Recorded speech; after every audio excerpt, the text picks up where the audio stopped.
My name is Kim Sorensen. I'm the Executive Director of Riverviews Artspace, and this is it. Welcome. Riverviews was actually the very first place to be revitalized downtown, which was pretty amazing in the 90s. That it was a great undertaking. Downtown was very empty, and 3 women actually decided we need to create an art space. We need to start a revitalization process. And this is how Riverviews became the anchor of the downtown renovation project. Now, almost 20 years later, this is probably the fastest growing, most desirable neighborhood to live in and work in and play in. And I think that's wonderful. So COVID-19 certainly had an impact on us. It was scary at first. We shut down just like everybody else and reevaluated our procedures.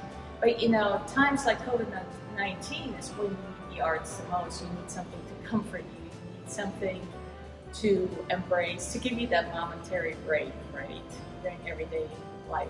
And it's stressful enough, and this is when we come in. So we thought about what can we do. So we were actually the very first place in Central Virginia that took our exhibits virtual. So while we couldn't be with you personally from person to person, we couldn't see and exchange and engage with you from person to person, we did keep the arts community alive and the community in general, and following our mission of engaging the community by going virtual. From contests to placing our exhibits virtual to having our programs and classes virtual. So we did that within a week of closing. We have an annual fundraiser that unfortunately didn't happen this year, but it's an art experience, we call it. It's not a fundraiser, it's an experience. And what we do, we transform our spaces to represent the environment of one specific artist. Last year it was the Dali experience. The greatest compliment we got is that people felt like they were in New York City. So that got us excited. So we're upping the ante.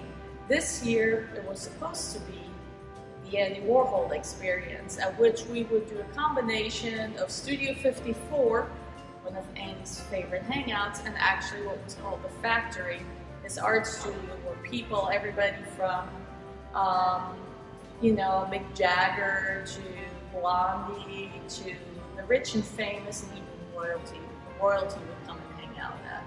And we were going to recreate these experiences.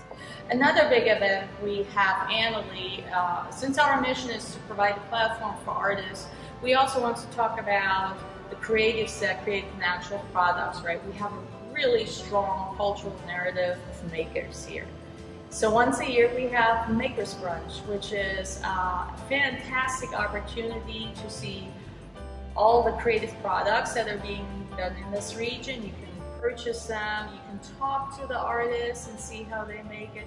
And it's a great brunch because it is Sunday mornings. You can, have your mimosa, walk around, and just really gather and have fun. And also what we have on the more serious side, we use the arts to educate, but we also use the arts to reduce poverty, to help reduce poverty in this region, especially among underserved youth.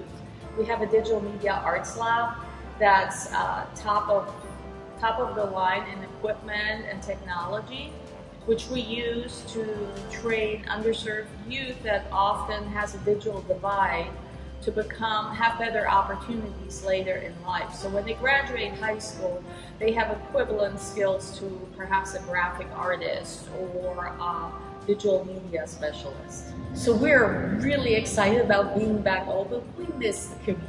The community hopefully misses us too.